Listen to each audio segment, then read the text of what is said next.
everyone. Myself KC Koteshwarama, Assistant Professor of EC Department from Institute of Aeronautical Engineering, Hyderabad. Today we will discuss about Biot-Savart's law. Biot-Savart's law is one of the important laws to describe about magnetostatics. If you go through electrostatics is about the study of charges which are at rest. And if those charges are moving with constant velocity, then we can call them those charges which are moving with constant velocity can form static magnetic fields. And the study about those static magnetic fields is explained by Biot-Savart's law and Ampere's circuit law. If we take magnetostatics definition, magnetostatics is about the study of currents which are at rest. Or here currents may not be at rest and all the current components are moving with constant velocity. As all the current components are moving with constant velocity, we can take it as stable current.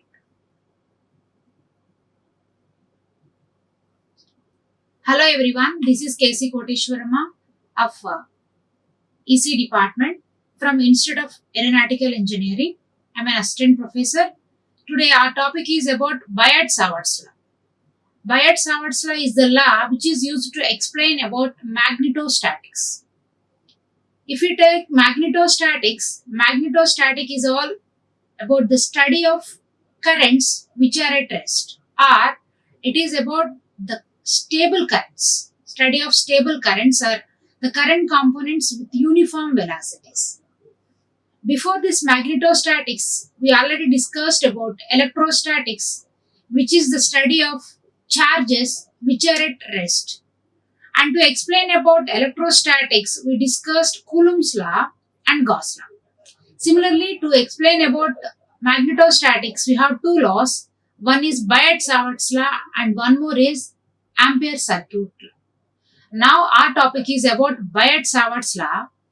And if you go through electrostatics or electric fields, the two important characteristic parameters are electric field strength and electric flux density. Electric field strength is represented with E and flux density with D. We all know that. Similarly, here also to explain about magnetostatic fields, we have two important characteristic parameters. Those are magnetic flux density B and magnetic field strength H.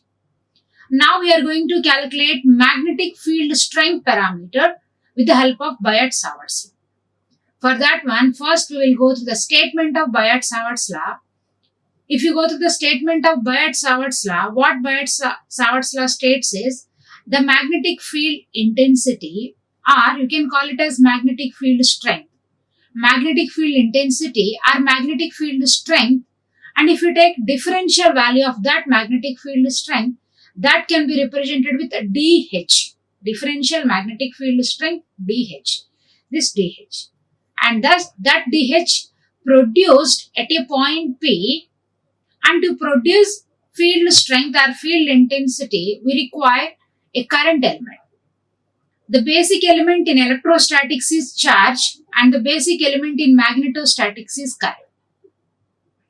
So here we are trying to calculate magnetic field strength which is produced by the differential current element IDL, and that field is produced at a point P. And if you want to calculate that value DH, that DH is always directly proportional to the product of differential current element IDL and sine of the angle between current element and the point P. Or we can take that alpha as the angle between current element and the line joining of current element and point P. DH is always directly proportional to the product of differential current element IDL and sine of the angle between current element and line joining, which is alpha. So DH is directly proportional to IDL sine alpha. We can represent that one mathematically as DH is directly proportional to IDL sine alpha, and that is inversely proportional to the square of the distance between current element and the point P. Here the distance between current element and point P is represented with R. So if you take dH is inversely varies with R square. So with these statements, by joining those two statements, we can get the mathematical representation for Biot-Savart's law, that is given by equation 1. That is, dH is directly proportional to ideal sine alpha divided by R square. And here proportionality is replaced with a proportionality constant, which is K. And its K value here is a constant value, which is 1 by 4 pi. So dH is equal to K into ideal into sine alpha by R square. And if you replace K value with 1 by 4 pi, then dH, differential magnetic field strength value, equals to K ideal sine alpha by 4 pi R square. That is given by equation 3. And now here I am trying to write this dH value in terms of unit vector components. If you take ideal, K ideal sine alpha term here I am trying to replace with the cross product term.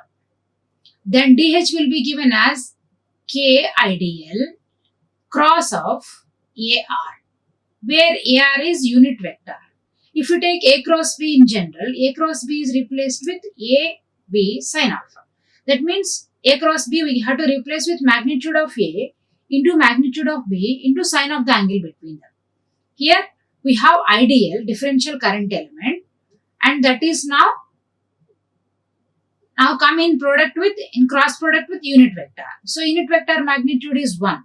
So we can write ideal cross AR as ideal, and what is the magnitude of unit vector? 1 into sine alpha. That is similar to numerator in equation 3, right? So that's why we can replace ideal sine alpha as ideal cross AR divided by 4 pi R square. Now here you don't have K. K is there already replaced with 4 pi R square. R, if you take the meaning of AR, which is unit vector we can write as displacement vector divided by magnitude. So then AR we can replace with R by R. For both the displacement vector and magnitude, here I am representing R. But there is a slight difference between displacement vector and magnitude representation. Displacement vector here is represented with this bold R, and magnitude is direct R. That is the representation. So finally, the equation for magnetic field strength we got is dH equals to K ideal cross R, which is displacement vector divided by 4 pi R cube. Okay. Now here as we got dH, this equation 4 gives us dH value, which represents differential magnetic field strength. That means a smaller value of magnetic field strength. And now our final aim is we need total magnetic field strength in case of a current carrying element. Then total magnetic field strength we can obtain by integrating equation 4. That we will get H. Our H we can take as H is this one. From that we can take H as integral ideal cross R by 4 pi R cube. And now here integration is over a line, because now it is line current, right? So that is the equation for H. And now as we know how to calculate H value, one more important thing here is we must understand the direction of magnetic field strength also. So to understand about the direction of magnetic field strength, we must follow the right hand rule or right hand screw rule. The other name for right hand rule is right hand screw rule. What right hand screw rule says is, if you place our right hand like this, and if thumb represents the current direction, then the remaining fingers represents magnetic field strength. And if you place our right hand like this, here thumb direction is upward, right? That means current direction is upward. Here thumb represents current direction. As thumb direction is upward, current direction is upward. As current direction is upward, these fingers represents magnetic field strength direction, I am telling you. And here fingers direction is anti-clockwise, right? So this, then the magnetic field strength direction is anti-clockwise. From this, what is the conclusion is, if the current direction is upward, then DH, magnetic field strength, is along anti-clockwise direction. Similarly, if you take current direction downward, then right hand thumb must, we have to place right hand thumb downward, then this one, these fingers direction. Now it is clockwise, right? So if the current direction is downward, then the magnetic field strength is along clockwise direction. In that way, we can calculate magnetic field strength direction with the help of right hand screw rule. And the same is represented in figures with the help of both the figures A and B. If current direction is upward, then the magnetic field strength direction is anti-clockwise. And if the current direction is downward, then the magnetic field strength direction is clockwise. Okay, this is the way to calculate the magnetic field strength direction. And then, similar to the charge distributions, as we all know, charge may be located to a point, or it is confined to a point, or it may be distributed along a line, surface, or volume. Similarly, current also, it may be distributed along a line, along a surface, or along a volume. Here, I have given three figures. In that first figure, A represents current along a line. See, if you observe, here we have a line, right? Figure A represents a line and that carries a current I. And I am trying to take a differential current along that line, which is represented with ID. Similarly, current may be distributed along a surface, that is represented with figure B. And in that case, we have to take current density instead of current. If it is a line, we can take that one as a current. If it is other than a line means it may be a surface or volume. In other two cases, we have to take current densities. So in this case, we can take, here it is, the figure B represents a surface here, right? And now here, in this surface, we have to take current density. That current density is surface current density. And that is represented with K. And next is volume case. The figure C represents volume current case. In volume current case, we have volume current density, that is represented with J. And now here usually we try to calculate current along differential elements. Then we can integrate them to get the total magnetic field strength. Here in the first case, I have considered IDL, which is differential current, right? In the similar way, in surface current density case, see here I took a square box that represents a differential surface area. Similarly, here we have a cube, right, that represents differential volume current. That is represented with JdV.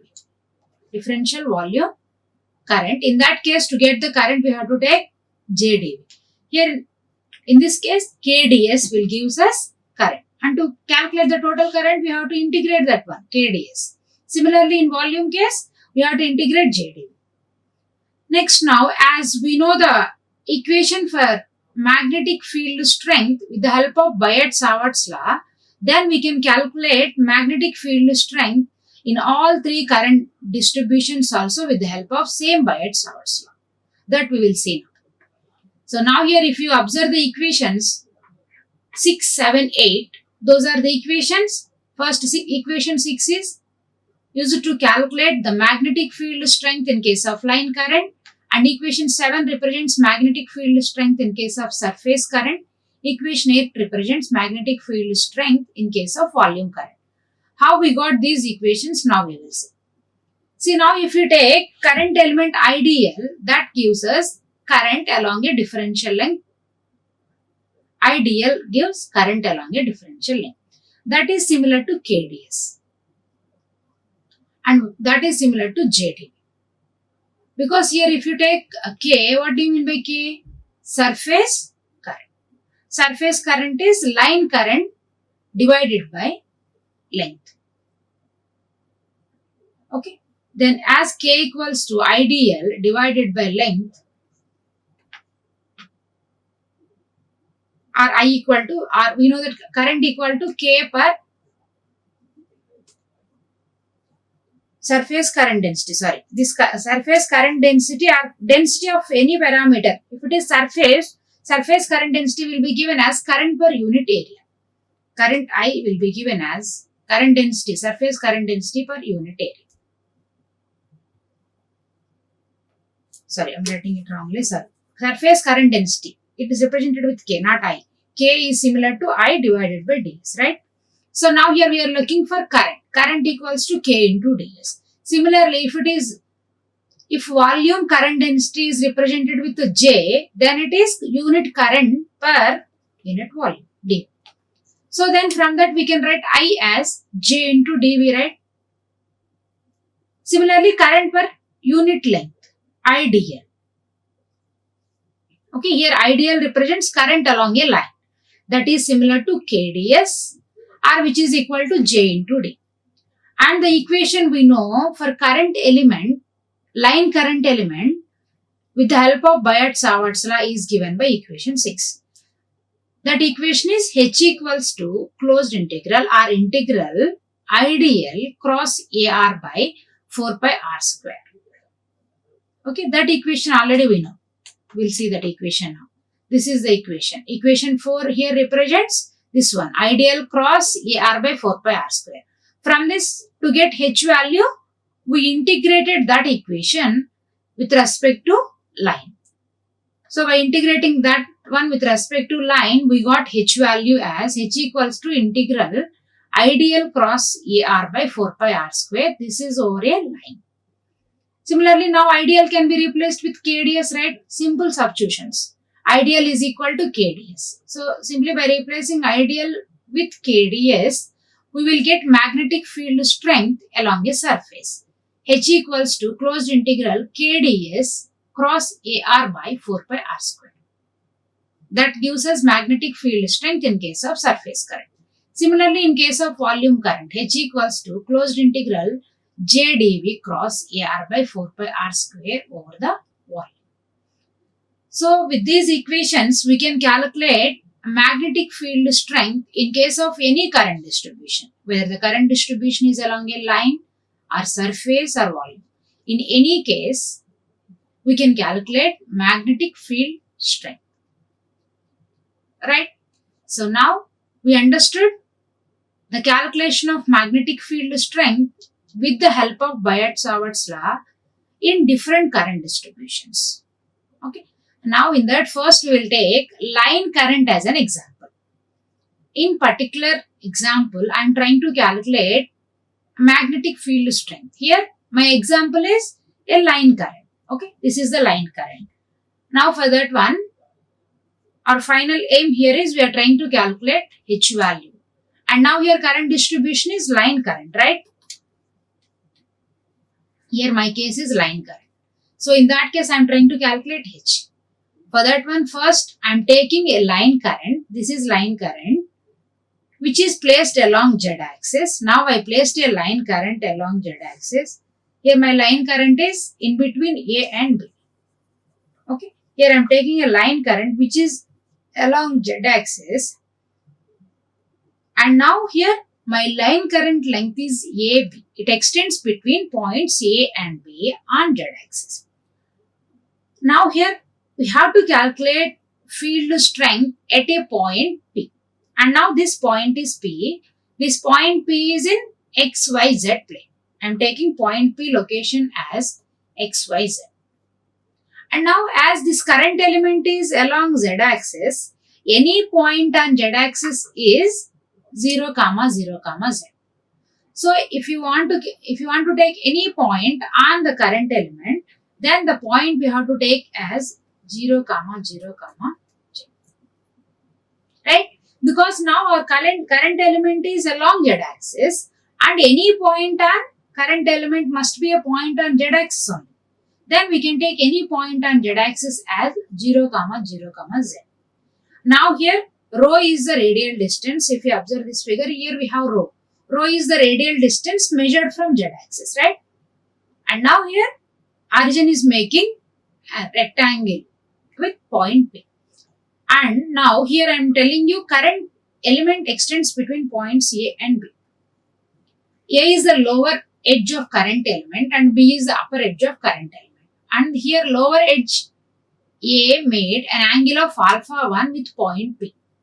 And the upper edge B is also making an angle alpha 2 with point P.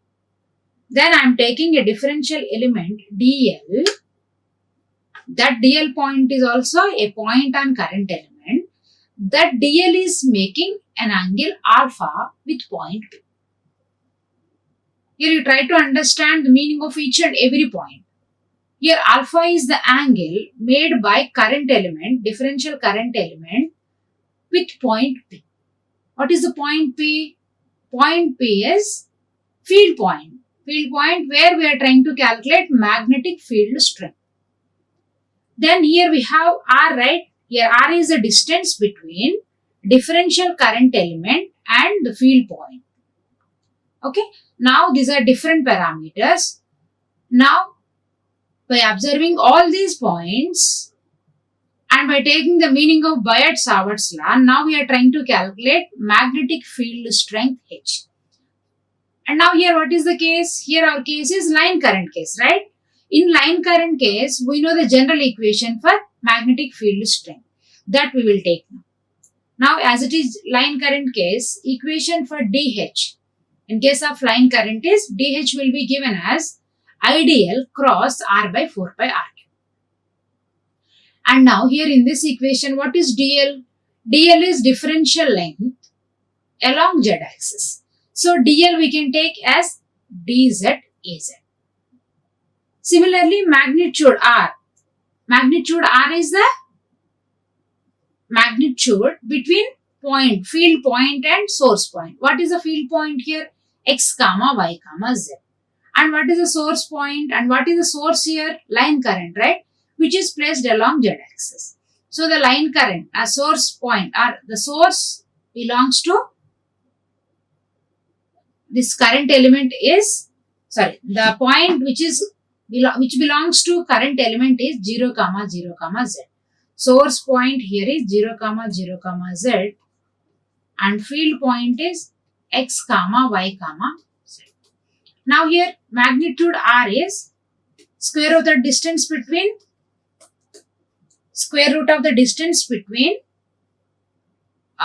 field minus source. And here what is field?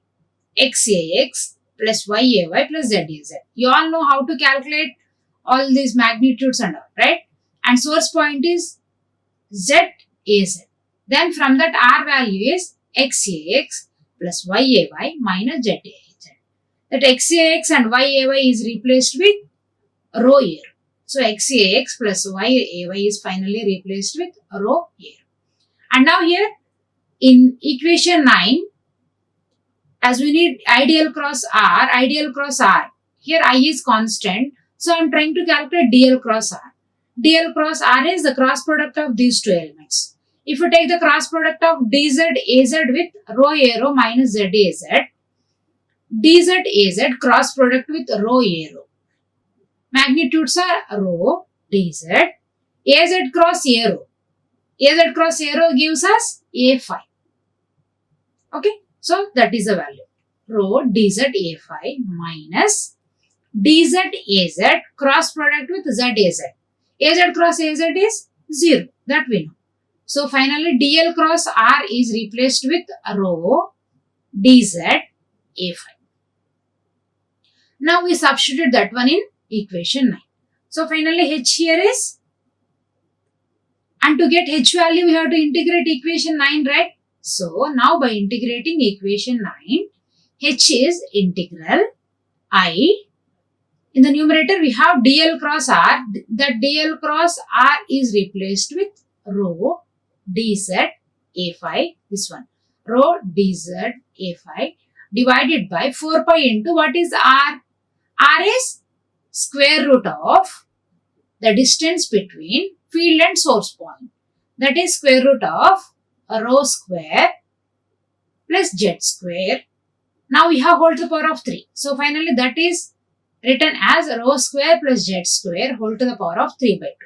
And now in this expression, I am trying to replace z terms into the final terms, rho and alpha terms. So for that, I am trying to replace z with rho and alpha terms. And if you observe the figure here, we can take tan alpha as, here tan alpha is opposite side by adjacent side. And what is the opposite side here? Rho, right? So for this tan alpha, rho is the opposite side, right? And adjacent side is this z. Adjacent side is z, right? So then tan alpha we can take as rho by z. From this, z is rho by tan alpha or rho cot alpha. Because 1 by tan alpha we can write as cot alpha, right? So now this we wrote from this figure only. Now we will go to our expression. So now from the figure we can write z as a rho cot alpha. Then what is dz? We will get dz by differentiating that one on both sides. Then dz equal to rho d by d alpha of cot alpha. And then what is d by d alpha of cot alpha? Minus cosecant square alpha d alpha. And then finally we have to substitute all these in equation 11, right? In h equation. Then h equals to minus 1 by 4 pi, because in dz you have minus, right? That negative sign we can take here, that negative sign. Then h equals to minus 1 by 4 pi integral. So this one, I also constant that we can take out of integration. Then it is h equals to minus I. This is I by 4 pi. All the constants we brought out of the integration. Integral rho, and dz is rho minus rho cosecant square alpha. That minus also we brought out, right? Then we have rho, dz is replaced with rho cosecant square alpha. Then we have rho into rho cosecant square alpha, which is rho square cosecant square alpha into d alpha divided by rho square plus z square. What is z? Rho cot alpha, right? Then rho z square is rho square cot square alpha whole to the power of 3 by 2. And we can take 1 plus cot square alpha as cosecant square alpha. Then finally it is a rho cube cosecant cube alpha. This one, rho 4 pi rho square whole to the power of 3 by 2. Here square term and root term gets cancelled, right? That's why only we have cube terms. Rho cube cosecant cube alpha. So in the numerator we have rho square cosecant square alpha. And in the denominator, we have rho cube cosecant cube alpha. Then the resultant is 1 by rho cos alpha. This is about this product. And now here we have integral limits as alpha 1 and alpha 2, right? Why we are taking integral limits as alpha 1 and alpha 2 here is, here integration is in between a and b, right? Here integration is along the line. And if you take the line extends between a and b, right? And now a and b is nothing but z axis points only. That z parameters now we replaced with angles. And then what is alpha 1? Alpha 1 is the angle corresponding to a. That's why the lower limit is replaced with alpha 1. Similarly, alpha 2 is the angle corresponding to the upper edge. Then that is replaced with alpha 2. So final equation for h is minus 1 by 4 pi. In the numerator we have rho, that in the denominator we have rho, right? 1 by rho. 1 by rho. In the denominator we have rho, that rho comes out of integration. Then it is minus I by 4 pi rho integral alpha 1 to alpha 2 1 by cosecant alpha. We can replace 1 by cosecant alpha with sin alpha. Then it is sin alpha d alpha. And by simplifying this sin alpha d alpha term and by applying both alpha to lower and upper integration limits, then h will become I by 4 pi rho cos alpha 2 minus cos alpha 1, and the resultant term is along phi direction. H now resulted along phi direction. So this is the general expression for magnetic field strength if you place a current element along z axis with angles alpha 1 and alpha 2. Okay, now here if you go for the special cases, this is general expression. And now in this expression, if you take different special cases, then we can get the simplified magnetic field strength value. So now here first I'm trying to take a special case when the conductor is semi-infinite, then what happened to magnetic field strength value? Here semi-infinite means lower edge of the current element is at origin and the upper edge is at infinite. If the lower edge is at origin, then A is at 0, then the corresponding angle alpha 1 equals to 90 degrees. Because here we know tan alpha is, so from the figure we already wrote tan alpha as rho by z, right? Okay, now by taking that expression only we can simplify for alpha. We know that tan alpha is rho by z, right? Now as point A is at 0, 0, 0 at origin, now z corresponds to origin point is 0. Then tan alpha is rho by 0. Rho by 0 is infinite, right? Now tan alpha corresponds to origin is infinite. And then the angle alpha is infinite. So that angle we are taking as alpha 1. Alpha 1 is the angle made by lower edge of the current element with field point. So then from that alpha 1 we can take as 90 degrees. Similarly alpha 2. To calculate alpha 2, we have to take the corresponding distance. Here corresponding distance means the distance where the upper edge is located. Here upper edge is at infinite, right? So then z is replaced in this expression. Z we have to replace with infinite. Then tan alpha will become rho by infinite. So that is the angle corresponds to B. So then rho, tan alpha is rho by infinite. If it is 1 by infinite, then it is 0. Now tan alpha is 0, which is corresponding to upper edge of the current element. For what angles tan alpha is 0 is? For 0 degrees. Then alpha 2 is 0 degrees. So now if the lower edge of the current element is at origin and if the upper edge is at infinite, such case we can call as semi-infinite line current case. In that case, the angles corresponds to lower edge and upper edges are 90 degrees and 0 degrees respectively. And by substituting them in equation 12, that is general equation, we got H value as I by 4 pi rho into A phi. Here magnitude of magnetic field strength is I by 4 pi rho and that is along phi direction. If it is the case of semi-infinite line. And next go for infinite length case. If the current element is infinite, then what happens to the angles? If the line current element length is changing, corresponding angles are changing. If the corresponding angles are changing, then finally the magnitude of H will change. But direction may remain same.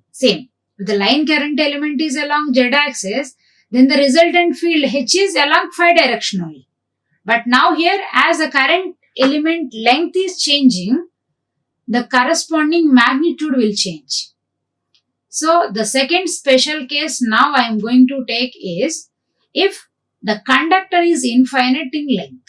If the current conductor is infinite in length, lower edge must be at minus infinite and upper edge must be at infinite. And now again current element is along Z axis only, right? Then the lower edge, the point corresponds to the lower edge is 0, 0, minus infinite because point is on Z axis. Similarly, the point corresponds to upper edges 0, 0, infinite.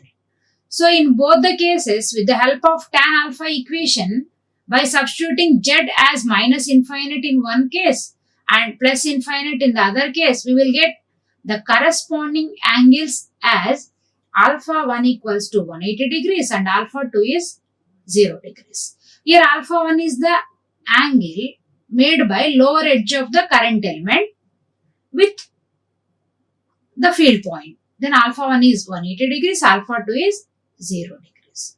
Similar to before case, now also by substituting alpha 1 and alpha 2 in the general equation, which is given as equation 12 here, then the obtained H value or magnetic field strength value is I by 2 pi rho into A phi. Here if you observe equation, what equation 14 represents? Magnetic field strength, magnitude is I by 2 pi rho and direction is along phi direction. So this is about the field strength calculation in case of a line current which is placed along z-axis with the help of Biot-Savart's law. With the help of Biot-Savart's law, by taking a current element which is along z-axis, the general equation obtained is I by 4 pi rho cos alpha 2 minus cos alpha 1 into A phi, where rho is the radial distance from z-axis and this one alpha 2 is the angle made by the upper edge of the current element and alpha 1 is the angle made by lower edge of the current element. So with the help of Biot-Savart's law, we got this general equation. And then by taking semi-infinite line current element case, we got H value as I by 4 pi rho into A phi. Similarly, by taking infinite line current element case, we got H value as I by 2 pi rho into A phi. This is about Biot-Savart's law and the application of Biot-Savart's law. Biot-Savart's law gives us the relation for magnetic field strength in case of different current distributions. And then with the help of Biot-Savart's law, we can calculate magnetic field strength in case of any current distributions. Okay, this is about Biot-Savart's law and its application. This is one of the important laws to explain about magnetostatics. Okay, thank you. Like, share and subscribe. Hit the bell icon for more updates.